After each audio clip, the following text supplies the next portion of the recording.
Diseñando empresas ambidiestras.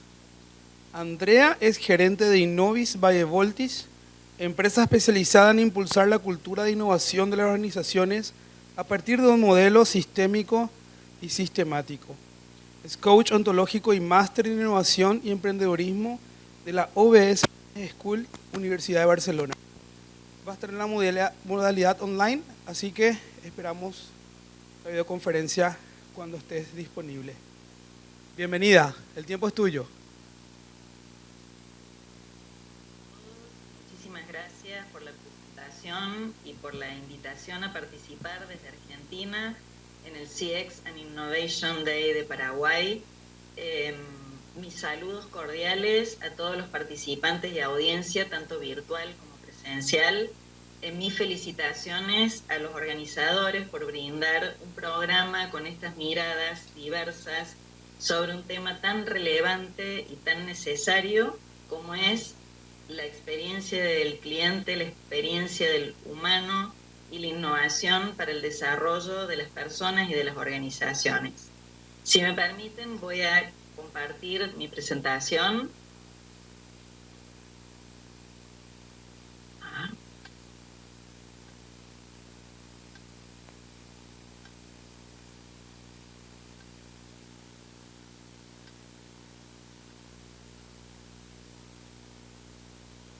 Bueno, si me confirman, estamos viendo.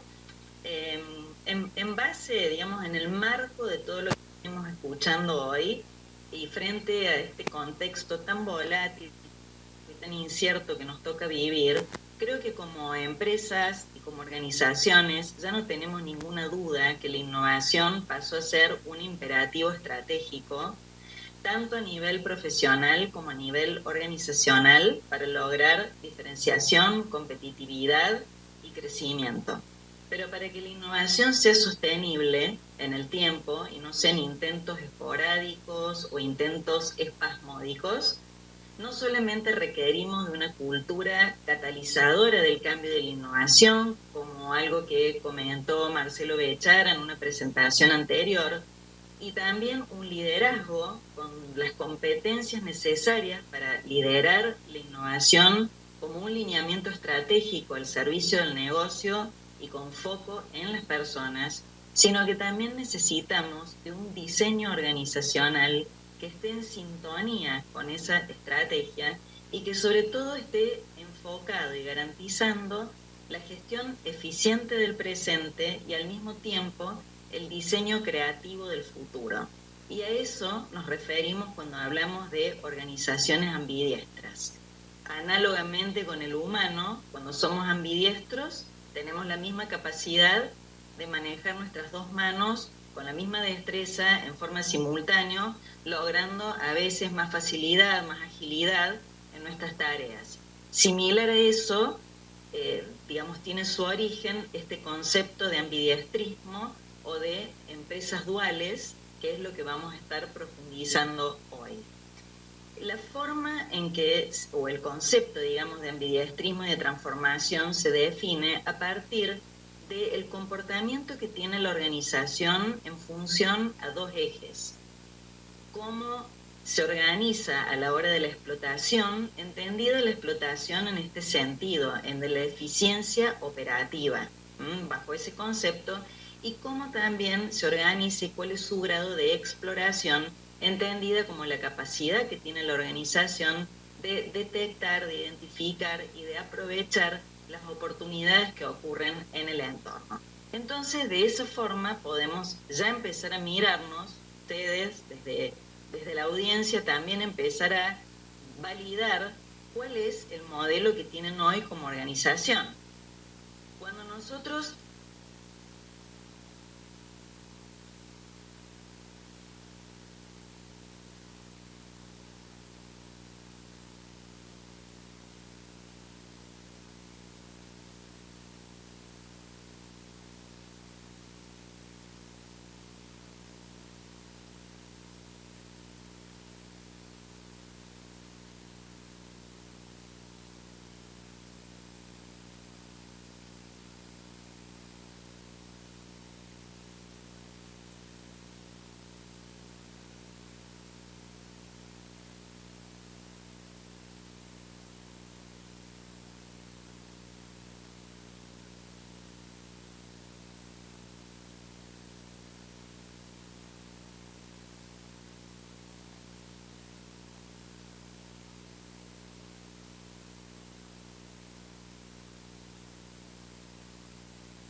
ver. pero yo estoy bien acá con internet. ¿De dónde Sí. será el problema? No. Es algo que es interno, ahí vemos. Ok, Pero no están los chicos tampoco. vos confírmame porque yo me di cuenta porque no veía en el salón que pasaba la imagen. Dale, ahí te aviso. Ok.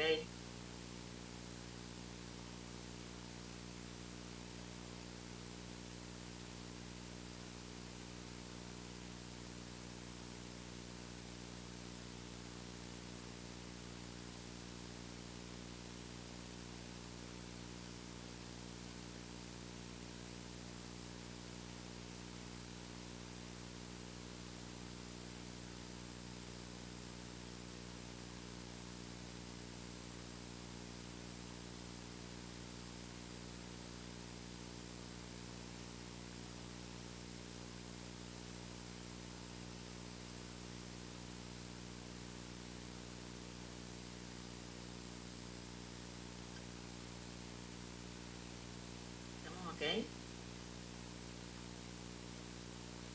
Avanzá porque el streaming sigue saliendo. Ok, bien. Entonces, como estábamos diciendo recién, disculpen por estos problemitas técnicos, cuando nosotros hablamos de una organización que tiene bajo nivel de exploración y bajo nivel de explotación, estamos hablando de una organización conservadora que está de alguna manera amesetada en un estado de inercia, tal vez en una zona de confort, donde el riesgo de esta organización es acelerar su curva de declinación o tal vez también su extinción, porque comienza a ser poco atractiva desde el punto de vista de su propuesta de valor. Cuando nosotros tenemos una organización, en cambio, que tiene como esta altos niveles de exploración, pero bajos niveles de explotación, estamos hablando de una empresa aventurera, de una organización que está abierta a los cambios, que es exploradora por naturaleza, pero que su riesgo es perder la visión a corto plazo y por lo tanto diluirse, sobre todo por falta de financiamiento. Esto es típico en las startups, donde ya sabemos que el porcentaje de 10 años de esta parte sigue siendo aproximadamente el mismo, con un 75% aproximadamente de startups que al segundo año desaparecen, precisamente porque carecen de esta capacidad en algunos casos de lograr el corto plazo y digamos, el financiamiento, como dije recién. Las organizaciones, en cambio, que tienen altos niveles de explotación y bajos niveles de exploración, donde estaría aproximadamente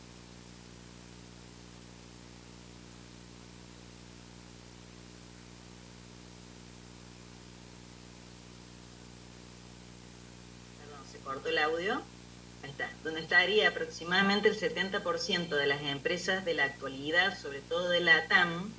En este caso estamos hablando de organizaciones que les llamamos organizaciones mineras, porque están muy enfocadas en el presente, en el rendimiento, en la rentabilidad, en el core del negocio, y donde el riesgo es de perder la visión a largo plazo y el posible agotamiento de su negocio actual o de sus recursos. Por eso hablamos de organizaciones mineras, aquellas que están explotando su core de negocio sin la visión y toda la estrategia que requiere por detrás de esto del largo plazo, que es lo que vamos a estar justamente profundizando.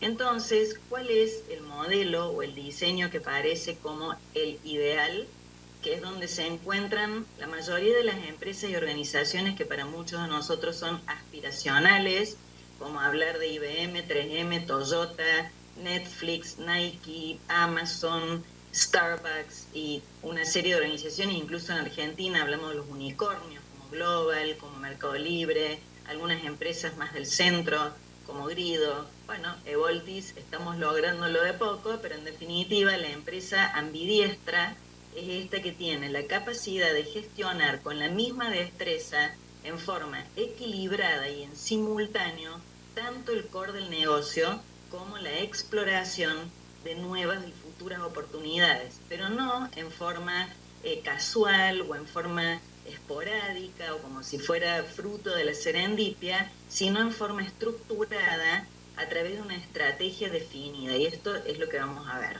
Según los últimos estudios de Deloitte y también de Singularity University, las organizaciones ambidiestras son las que tienen la mayor posibilidad de sobrevivir en entornos cambiantes y la menor posibilidad de ser disrumpidas, dada la estructura, el diseño y el mindset con las que están diseñadas, y ahí vamos. Para poder diseñar una organización ambidiestra y también gestionarla, primero necesitamos un mindset con un liderazgo ambidiestro. Esto significa la capacidad de mantener la tensión creativa entre gestionar la innovación por un lado y sostener el core por el otro, pero en forma simultánea, ¿sí? A la par de contar con las habilidades y las competencias necesarias para poder no solamente la alta dirección, contar con esta visión, valores y propósitos compartidos orientados al ambidiestrismo, sino también poder derramarlo en el resto de la organización. ¿Cómo nos organizamos o cómo se organizan estas empresas? En el caso, por ejemplo, de Voltis, ya hace tiempo que definimos este diseño y lo estamos permanentemente actualizando, retrabajando, porque cada empresa a su vez diseña de alguna manera o busca la mejor fórmula o el mejor modelo para cada cual. Pero en términos generales podríamos decir que contamos con un brazo explotador, siempre hablando en el sentido de eficiencia operativa, no con ninguna otra connotación. Contamos con un brazo explorador que va a poner el foco en la eficiencia y está basado en la operación, y un brazo explorador que va a poner el foco en la diferencia y va a estar basado en la innovación. Si bien ambos brazos coexisten, ninguno de los dos se fagocita uno al otro, que ese generalmente suele ser el primer riesgo en el diseño de este tipo de organización, porque rápidamente la operación suele fagocitar al otro brazo. Entonces lo importante es mantenerlos suficientemente estructurados y suficientemente armados como para que se complementen. En todo caso, haya lo que se llama interpolinización cruzada entre ellos, es decir, que se comparten sobre todo algunos procesos o metodologías vinculadas a encontrar oportunidades de ambos lados, pero básicamente, como decía, se nutren entre sí para poder potenciar y optimizar la propuesta de valor de la organización. Las personas, y esto, digamos, voy a hablar también del caso nuestro, ¿cómo se organiza? Por un lado, el brazo explotador es el business as usual, el que todos estamos acostumbrados a gestionar, con lo cual ahí ya vamos a profundizar en algunos elementos. Es algo que nos es natural a todas las empresas, sobre todo las que vienen transitando los últimos 20 años, ¿cierto? O más. Cuando hablamos del brazo explorador, hay dos modelos factibles que, digamos, cuando esto surge, el tema del ambidiestrismo, aparece por allá por el año 2004, de la mano de Birkinshaw, Tashman, O'Reilly, investigadores que estaban de alguna manera analizando casos como IBM, como 3M, como Toyota, y a partir de ahí se genera bastante investigación y bastantes publicaciones, de hecho libros. Acá, por ejemplo, está en la fuente está John Kotter con un libro que se llama Acelerar, que es muy interesante porque justamente habla de las empresas duales. Bueno, entonces en aquellos tiempos, cuando esto comienza, se hablaba del ambidiestrismo estructural, es decir, la organización desarrollaba sus negocios como siempre, pero por fuera de la empresa, incluso en un lugar físico diferente, generaba una nueva sede, filial, branch, lo que fuera, que trabajaba como un laboratorio de innovación. Eso se llamaba ambidiestrismo estructural. Entonces toda la innovación se gestaba en otro lugar, con otras personas, con otros recursos, y luego esos proyectos se incorporaban a la empresa, podríamos decir, madre. Eso con el tiempo se verificó que no funcionaba, que no terminaba aportando suficiente valor, sobre todo porque se estaba hablando de dos procesos en paralelo pero no complementarios, porque a veces de alguna manera se rechazaba desde el cuerpo central esto que se proponía desde la innovación, o tal vez porque ese grupo que estaba innovando en forma aislada perdía el contacto o la alineación con la estrategia del negocio, y por otro lado, y lo más importante, se perdía el talento interno. Ahí es donde se empieza a hablar de ambidiestrismo contextual, que es el que, por ejemplo, nosotros hemos incorporado a nuestra empresa, y es este que les estoy mostrando. donde dentro de la misma organización se organiza este brazo, donde en general, y ahí ya va dependiendo de cada organización cómo lo quiere diseñar, hay un equipo de diseño y de gestión que es el que va a estar captando todas las oportunidades y de alguna manera filtrando y priorizando los distintos desafíos de la organización que van a tener que ver tanto con la operación como con las oportunidades que surjan del entorno. Entonces es un equipo que entre sus funciones va a tener la vigilancia del entorno. Esto es una vigilancia permanente respecto a señales, tendencias, nuevos comportamientos, tecnología y competencia, de donde va a obtener datos para traer y trabajar a través de metodologías ágiles y de acuerdo a un proceso de innovación, de manera de llegar a proyectos que alimenten este espacio de experimentación y de exploración y se conviertan en proyectos que conecten con futuro. Mientras tanto, también va a estar atento a los desafíos donde pueda aportar desde la innovación para mejorar el negocio, digamos, actual. Ese equipo de diseño y de gestión debe estar sumamente articulado y alineado con la alta dirección. De lo contrario, se puede perder, digamos, el sentido y la aplicabilidad de la innovación y el foco, y por otro lado, toma personas de la estructura, digamos, de lo que sería la jerarquía, por así decir, propia del business as usual, toma gente de esa estructura y arma o diseña células interdisciplinarias con personas que impliquen perfiles talentosos dentro de la organización, ya sea por su seniority, por su especialidad o por su vínculo con todo lo que tiene que ver el mundo creativo, y se generan estos proyectos donde estas personas participan de ellos por el tiempo que dura el proyecto, que va a tener que ver con la captación del desafío, digamos, todo el proceso iterativo que implica el proceso de innovación. En el caso nuestro tenemos un laboratorio de innovación que hace las veces de equipo de innovación, que a su vez trabaja con todo lo que es investigación de tendencias, convoca gente de la estructura para los distintos proyectos y ahí implementamos en general, nosotros por lo menos, Design Thinking, Lean Startup y Scrum como, digamos, metodologías ágiles para llevar adelante los proyectos. En nuestro caso prácticamente ya no utilizamos métodos digamos, de gestión de proyectos en cascada. ¿Qué nos permite esto? Nos permite ante todo, como decía en un principio, digamos, trabajar en forma eficiente en nuestro presente, mantener lo que es el core del negocio, pero desde nuestra misma organización, aprovechando el talento creativo, alineado con la estrategia del negocio, empezar a trabajar todo lo que tiene que ver con ese diseño de escenarios futuros o ese futuro que nosotros queremos lograr como organización, ya sea a través de proyectos que impacten directamente o tengan directa relación con el core o otro tipo de proyectos que tengan que ver con otra industria o con alguna posibilidad de disrupción.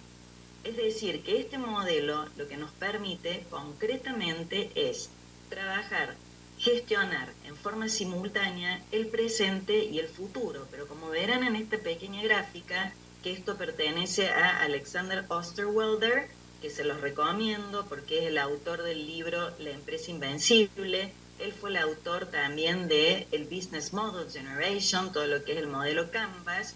Tiene un sitio que es strategizer.com y justamente ahí, ¿qué nos señala? Y es lo que tenemos que tener claro a la hora de este diseño, que no se gestiona de la misma manera un brazo que el otro.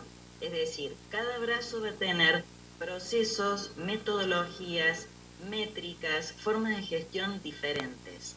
Y esto es muy importante tenerlo en cuenta porque no podemos gestionar a equipos de innovación, a células interdisciplinarias y a metodologías ágiles de la misma manera que estamos gestionando procesos anclados, digamos, en calidad, ¿sí? Entonces, fíjense que por un lado estamos gestionando el presente del lado de la mejora con, digamos, engranajes de alguna manera ya conocidos y habituales de la organización, con concretas, con proyección, con planes concretos. Mientras que del otro lado vamos a estar inventando, creando, reconfigurando, rediseñando a partir de la investigación y de los procesos de innovación basados en metodologías ágiles, sobre todo Agile. Si vamos a profundizar el modelo, nos vamos a encontrar con lo siguiente, y esto ordena bastante en términos de gestión. Entonces, ¿cuál es el objetivo, el foco de cada uno de los brazos? Que de nuevo se tienen que complementar, tienen que compartir todo lo que están de alguna forma haciendo, y esto tiene que estar articulado y guiado por la alta dirección. Un brazo es el que va a sostener el negocio actual, buscando rentabilidad, ¿no? Y por lo tanto su foco está en el presente. El otro brazo es el que va a estar pensando en transformar el negocio, en encontrar nuevas oportunidades y sobre todo en crecer. Es decir, que su foco va a estar puesto en el futuro. Estratégicamente hablando, el que sostiene el negocio va a estar sobre todo utilizando la innovación, haciendo uso de la innovación incremental, que seguramente hoy se escucha bastante sobre esto, pero bueno, vale la pena recalcar que la innovación incremental es la mejora continua sobre lo conocido, es decir, que se trabaja sobre todo en productos conocidos, tecnología conocida, clientes conocidos, servicios conocidos, tratando de instalar algún tipo de novedad que optimice la entrega de valor, pero siempre guiados por la calidad. Con lo cual acá vamos a tener resultados concretos a corto plazo, con bajo riesgo, porque la mejora implica bajo riesgo. Solo la innovación radical nos va a llevar a un alto riesgo y otro tipo de resultados, ¿no? Y acá vamos a estar guiados sobre todo por el error cero, que nos trae de alguna manera y nos impone la calidad, ¿verdad? En cambio, cuando hablamos del brazo explorador, es el territorio de la innovación radical, que es esa experimentación continua sobre lo desconocido. Este es el espacio del laboratorio, el espacio controlado, donde tenemos que generar las condiciones adecuadas para que esa experimentación ocurra, porque va a haber mucho, riesgo de error, alto riesgo, a partir del error, que en este caso se considera parte del proceso, es una oportunidad de aprendizaje, y donde además, al ser proyectos que apuntan a largo plazo, son sumamente inciertos también. Con esto, en realidad, nos damos cuenta que si no innovamos, no vamos a lograr entrar en esa visión de futuro y de reconfiguración o reinvención de la empresa, pero a su vez tenemos que soportar, tolerar la incertidumbre, el estado de temor que a veces nos ocurre a la hora de experimentar sobre variables que no conocemos. Entonces de pronto estamos en nuestro lab, por así decir, y con nuestros equipos, experimentando a lo mejor en algún tipo de inteligencia artificial que nunca antes hemos experimentado, o en blockchain, o en algún que nunca habíamos lanzado al mercado. Entonces todo esto forma parte de ese brazo explorador que lo tenemos que poner en movimiento para que el proceso de innovación sea sostenible y sobre todo sea algo estructurado y no sea simplemente el escenario o el teatro de la innovación, que es muy común todavía, que es montamos de alguna manera conceptos o hacemos un montaje, pero detrás carecemos del sustento, ¿sí? Bueno, el pensamiento que prevalece, dentro de todo lo que es nuestro core de negocio y este tipo de procesos y gestión, tiene que ver con el pensamiento lineal, secuencial, predictivo, el lógico, con el que venimos acostumbrados a gestionar y con el que venimos muy moldeados desde el management hace más de 40 años, pero que ya hace más de 10 años empieza a tener algún tipo de fricción y de ruido, porque este es un tipo de pensamiento que es muy útil para entornos estables, para aquellos entornos donde tenemos espacio para la proyectiva y para la predictibilidad. En cambio, hace ya 10 años y sobre todo a partir de la pandemia, mucho más aceleradamente, estamos en un entorno completamente inestable, sumamente volátil y sumamente cambiante.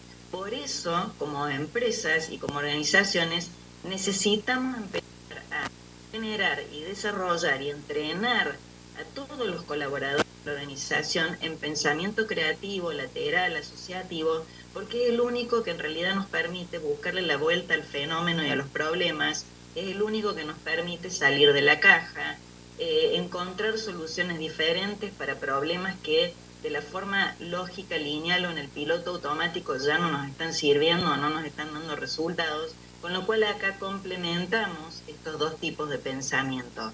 Como ven, no es solo diseño, no es solo proceso, no es solo estrategia, sino que también es mindset, ¿sí? De un lado vamos a tener una cultura más departamentalizada, que es la que veníamos habituados, que es lo que por momentos hablamos también de silo, y que esto empieza a tener algún tipo de matiz al desarrollar este otro tipo de cultura que es la colaborativa. Todo proceso de innovación y sobre todo orientado a la experimentación y a la búsqueda de proyectos que aumenten o agreguen valor al negocio y a los stakeholders, tiene que ver con la colaboración. ¿Y esto por qué? Porque está comprobado que la singularidad de nuestras propuestas va a ser mucho más potente a partir de la pluralidad de las ideas. Entonces, por eso hablamos de equipos interdisciplinarios, por eso hablamos de diversidad puesta en acción, por eso hablamos de sinergia y de convergencia, porque ya los proyectos que se generan en solitario o a partir de la decisión de algún líder, trabajando también de nuevo en solitario, suelen ya no tener ni el impacto ni el peso que tienen aquellos proyectos co-construidos a partir de el talento creativo de toda la organización puesto en acción. Y por último, y no menor, es cómo se diseña también esta estructura. Si bien cuando hablamos de el lado más explotador vamos a hablar de jerarquía, porque todavía estamos con diseños y con organigramas y con, digamos, formas de organizar los roles, los puestos y las funciones de forma jerárquica, y lo cual no está ni bien ni mal, es la realidad. Este otro brazo nos invita a pensar en la jerarquía, en la redarquía, que sería la jerarquía de la red. ¿Y esto por qué? Porque para poder fomentar la creatividad, para poder fomentar la colaboración y la sinergia, necesitamos también de generar lazos y redes internas, de manera tal que ya pasemos de ser culturas de silo, culturas colaborativas, y por otro lado esto también lo implementamos hacia afuera, generando lazos y redes con otros actores que van a aportar a nuestros proyectos, y esto ya tiene que ver con la innovación abierta y con la conformación de ecosistemas, que en definitivamente es lo que hoy se convierte en nuestro espacio de competencia. Ya seguramente Marcelo Béchara lo dijo en su exposición, no se compite entre empresas, se compite entre ecosistemas. Con lo cual, la generación de redes es clave para poder alimentar los dos modelos. El modelo basado en cultura e innovación, que es lo que otros llaman innovación interna, apalancada en el talento intraemprendedor, y el modelo de innovación abierta, que es el que se apalanca en distintas entidades, ya sea instituciones, profesionales, incubadoras, aceleradoras, de manera de poder impactar y darle robustez a nuestros proyectos. Ahora les voy a compartir algo que me pareció muy interesante en nuestras investigaciones y también en nuestra experiencia a medida que vamos aprendiendo y vamos de alguna forma afinando nuestro modelo, cómo se complementan y terminan de tomar sentido este modelo o este diseño ambidiestro con los 3 horizontes de McKinsey, que me imagino que todos ustedes estarán muy familiarizados con esto, pero fíjense cómo se redefine este modelo y cómo toma sentido y se completa con el modelo ambidiestro. El modelo de McKinsey, de los 3 horizontes de McKinsey, recordemos que este se publicó aproximadamente en el año 1995 y que explicaba el crecimiento de las organizaciones a partir de estos 3 horizontes, es decir, en relación a los horizontes temporales y el grado de crecimiento de una organización. Y se hablaba en su momento del horizonte 1, el periodo de 0 a 5 años o de 0 a 8 años de una empresa, donde se ponía foco particularmente en el core del negocio, es decir, aquello que le daba rentabilidad. Después se hablaba que entre de los 5, de los 8 años a los 10 o 12 años, la empresa empezaba a expandirse, extender su área de influencia a partir de nuevos proyectos que tuvieran que ver con su core, es decir, una especie de desprendimiento o de extensión o adyacencia del negocio central, y que después recién de los 12 años aproximadamente de vida de esa empresa, había que empezar a pensar en futuro.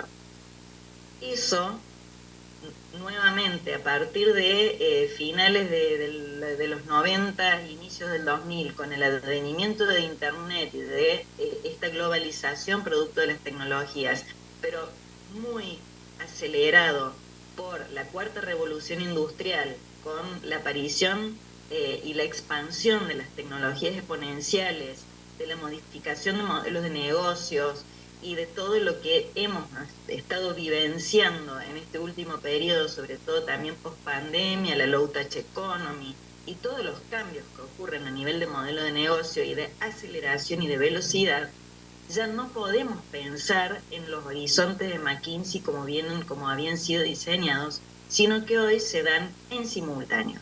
Es decir, que la organización debe tener la capacidad de desarrollar y de gestionar los 3 horizontes en el mismo arco o momento temporal.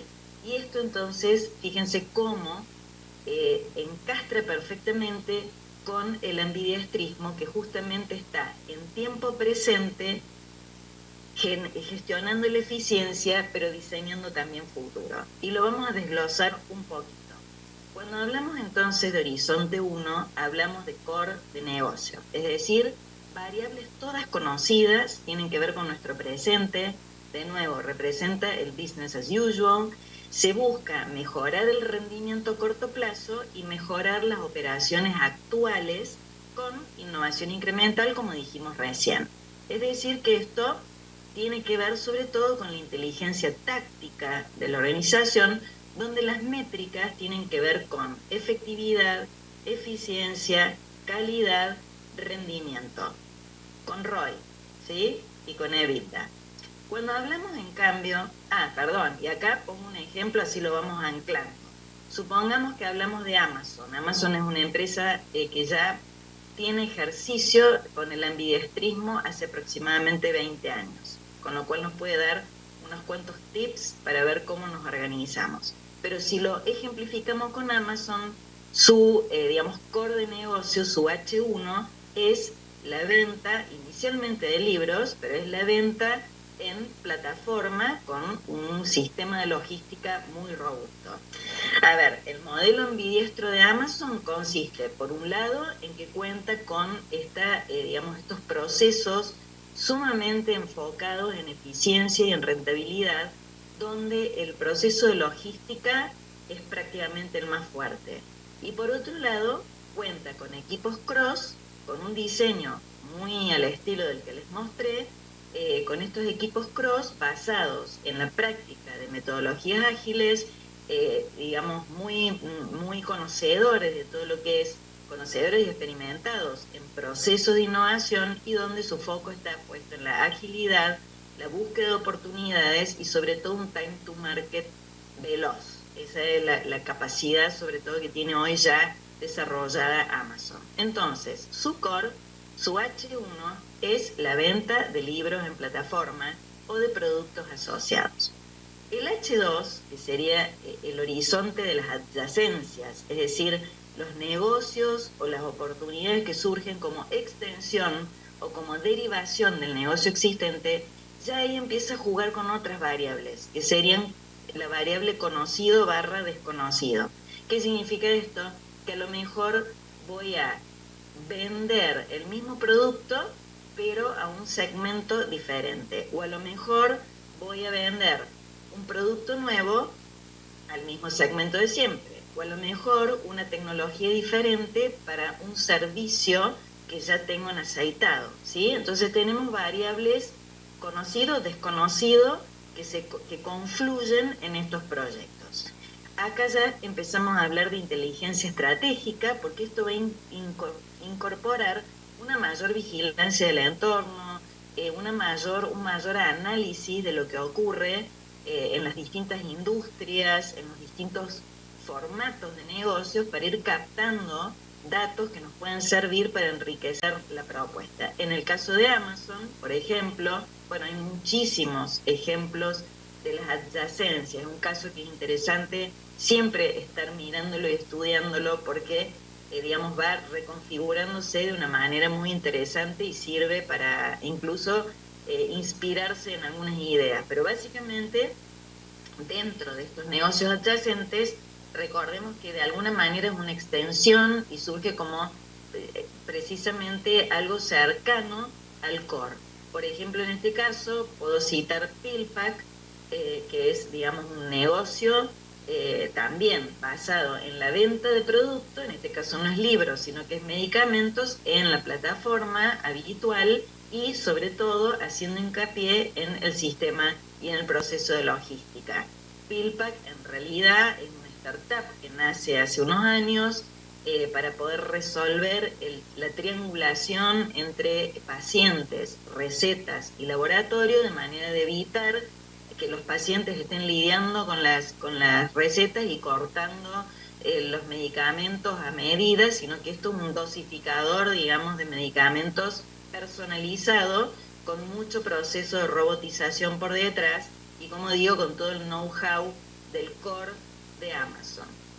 Es una adquisición, es una acquisition. En realidad esto es una startup que se desarrolla y después, hace unos años, Amazon la compra por $1 billón. Pero de todas maneras, como ejemplo, nos sirve para graficar la adyacencia, digamos, a su negocio, y cómo de esa forma empieza a ampliarse en el mercado, porque la métrica del H2 es el análisis de mercado y la penetración. Bien, el H3, que es el horizonte que menos tenemos desarrollado la mayoría de las organizaciones, tiene que ver con el futuro deseado, con aquellos nuevos negocios, con aquellas nuevas oportunidades que de alguna manera enlazan variables desconocidas, un poco lo que yo estaba hablando recién, desconocido, y que justamente no ocurre con tanta, digamos, participación y con tanto protagonismo, porque da miedo, porque nos implica aventurarnos en experimentaciones que pueden salir mal, porque nos implica colocar recursos, tanto de tiempo, de esfuerzo, de personas, de dinero, en prototipos que tal vez nunca lleguen a la luz ni llegan a ser proyectos en el mercado, pero como dije hace un rato, pueden resultar ser grandes disrupciones que nos permitan generar un salto cualitativo en nuestras organizaciones. Entonces, este H3 tiene muchísimo que ver con todo lo que es el future thinking y el diseño de escenarios futuros. Seguramente han escuchado hablar del Institute of the Future y de esta nueva, diría, disciplina, que es la que nos acompaña en los equipos de innovación y en los laboratorios de innovación, para poder justamente definir con más precisión ese futuro deseado y a partir de ahí traerlo al presente. Ese es el H3, ese es el territorio de la innovación radical, donde podemos interrumpir, donde podemos desviar trayectorias de nuestro negocio, donde podemos generar un negocio totalmente diferente y donde entra en juego la inteligencia prospectiva. Es decir, que ya no hablamos de lo proyectivo, sino que hablamos de lo prospectivo. ¿Cuál es la foto de futuro donde yo me quiero ver como organización y qué es lo que tenemos que hacer para que eso ocurra? Esto no es posible sin una cultura de innovación desarrollada, sin un liderazgo que tenga la capacidad de liderar la innovación como lineamiento estratégico, y por eso se convierte en la métrica. La métrica para el H3 es el grado de cultura de innovación y, sobre todo, la conciencia de que esto es una inversión para rentabilidad futura. Acá, cuando nosotros hablamos de proceso de innovación como proceso iterativo de aprendizaje, nos referimos a que es un espacio donde no le podemos pedir rentabilidad. Y por ahí es el gran problema en muchas empresas, que no sostienen el proceso de innovación en el tiempo suficiente porque le exigen rentabilidad. La rentabilidad la da el H1 y en gran parte también el H2. El H3 dará rentabilidad a futuro. Por ahora nos da lo que llamamos el ROL, que es el Return on Learning. ¿Qué vamos aprendiendo como comunidad empresaria, como ecosistema, que nos va permitiendo ser cada vez más ágiles, más evolucionados, más innovadores? Siguiendo con el ejemplo de Amazon, estaríamos hablando de que el H3 de ellos en este momento tiene que ver con proyectos vinculados a la industria aeroespacial, que fíjense que modifica totalmente la trayectoria de su core de negocio, pero es algo que vienen trabajando en paralelo y en forma simultánea, entendiendo que tal vez de acá a unos años se convierta en su core de negocio. Entonces, eso es lo interesante de ver cómo finalmente, y como muestro en la imagen, se complementa el modelo ambidiestro con esta simultaneidad de los horizontes de McKinsey, donde esta primera esfera gris nos está hablando del brazo explorador, que tiene como foco principal el H1, el brazo explotador como foco principal el H1, el brazo explorador como foco principal el H3, y entre ambos, a partir de la interpolinización que se da, van gestando este H2, que son las adyacencias. Y en este sentido de mirar futuro, de diseñar futuro, me gusta mucho esta frase de Peter Drucker, que justamente que nos dice que la planificación a largo plazo no es pensar en las decisiones futuras, sino en el futuro de las decisiones presentes. Por eso cuando hablamos de H3, hablamos de innovación radical hoy, experimentaciones hoy, diseño de futuros hoy. No algo que vamos a hacer más adelante o algún día, porque como dice Jorge Luis Borges, nuestro querido escritor, que ya no está, el futuro no es lo que va a pasar, sino lo que nosotros queremos y haremos que pase. Bien, ¿cuáles son los beneficios de una organización ambidiestra y de un modelo ambidiestro?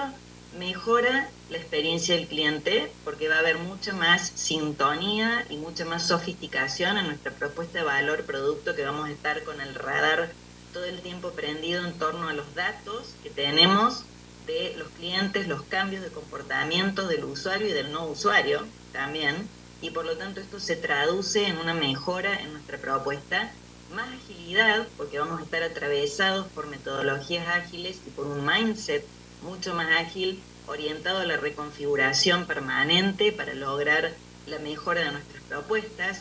Va a haber claramente una aceleración del tiempo de respuesta, un incremento en la cartera de los proyectos, porque ya no son los proyectos que eventualmente salen de la eficiencia operativa, sino que son proyectos que van a tener que ver con mejorar el negocio, pero también de nuevo mirar para afuera, captar oportunidades y traducirlos en proyectos que rápidamente podamos acelerar y llevar al mercado. Por lo tanto, con esta práctica, que esto debe ser una práctica sistematizada, vamos a tener una reducción del time to market y vamos a también tener una reducción de costos producto de este trabajo sobre la eficiencia en forma continua. Vamos a incrementar nuestras ventas, sobre todo también el incremento en niveles de engagement e integración, porque cuando nosotros dentro de nuestras organizaciones cultivamos la cultura de innovación, con todo lo que eso significa, la implementación metodológica de distintas fases, la identificación de los intraemprendedores y trabajar con ellos para poder potenciar nuestros resultados, las personas empiezan a sentir como una efervescencia propia del ser protagonistas del cambio, del poder experimentar, del poder explorar, encontrar nuevos caminos de hacer las cosas, de conectar con su espíritu creativo, y todo eso oxigena la estructura, ¿sí? Entonces genera muchos mejores niveles de engagement y la integración producto de la colaboración, que es una competencia que debemos desarrollar e implementar. Esto genera también mayor atractividad, la atractividad interna, que se traduce también en atractividad externa. Empresas como todas estas empresas que tanto nos gusta y tenemos de referencia, justamente generan esa curiosidad y esa pregunta de cómo hacen lo que hacen, y tiene que ver con este tipo de cultura y con este tipo de organización, y claramente como son organizaciones que desarrollan su jerarquía, generan muchas más alianzas y generan un ecosistema que se convierte en el territorio fértil para la innovación propia y también de los otros.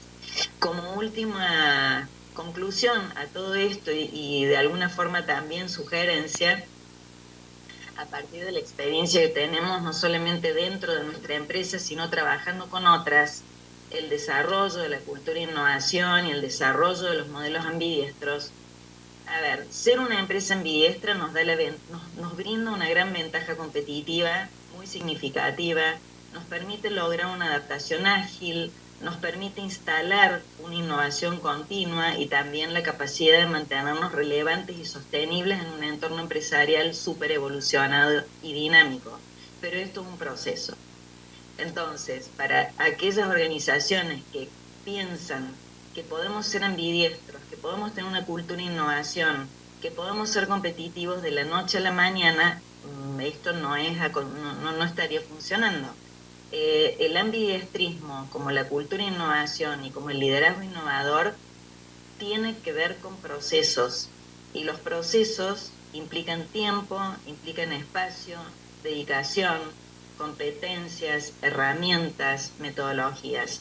Es un proceso de transformación y no es un episodio ni un evento, y sobre todo tenemos que pensar que por más que estemos en un momento donde todos estamos siendo digitals, o sea, mitad físicos y mitad digitales, donde hay una aceleración de la digitalización y de la tecnología, bueno, todavía somos personas los que estamos detrás de todo eso. Y las empresas también están conformadas por personas que requieren de la comprensión del fenómeno para poder transformarse hacia mejores versiones. Así que acá, paciencia, dedicación y sobre todo alineamiento entre la alta dirección y los colaboradores para comprender para qué estamos haciendo lo que estamos haciendo. Y eso tiene que ver con el propósito. Bueno, espero haberme ajustado a los tiempos y abierta a cualquier tipo de comentario o pregunta que me puedan trasladar desde el equipo técnico. Yo por ahora los saludo. Van a contar con la presentación en caso de que nos quieran contactar para compartir algún tipo de pregunta o de opinión, abiertos a escuchar. Sí, ¿cómo estás? ¿Tenés retorno? ¿Nos escuchás? Tenemos algunas preguntitas para vos. Hola, hola. ¿No nos escucha? Hola. Bueno, creo que no se va a poder dar las preguntas. ¿Ahí nos escuchás? Tenemos algunas preguntitas que hacerte. Ok, creo que no. Avanzamos entonces.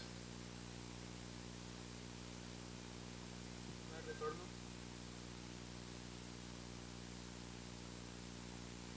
Vamos una última vez, ¿sí? Muy interesante la exposición. Queremos probar, tenemos una preguntita que nos hicieron llegar desde la plataforma virtual. ¿Tenemos retorno? Ok. Bueno, vamos a avanzar entonces en el programa. Agradecemos al equipo de Voltis, muchas gracias por esta presentación. Vamos a avanzar entonces dentro del programa. Creo que está hablando. Bueno, por nuestra experiencia, el mayor desafío es justamente la convicción de la alta dirección, tanto la innovación.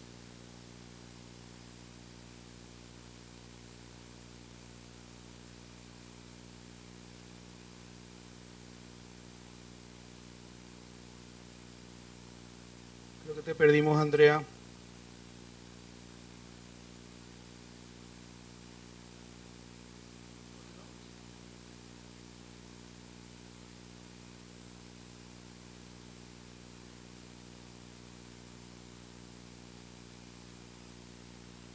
Bueno, damos un fuerte aplauso entonces a Andrea.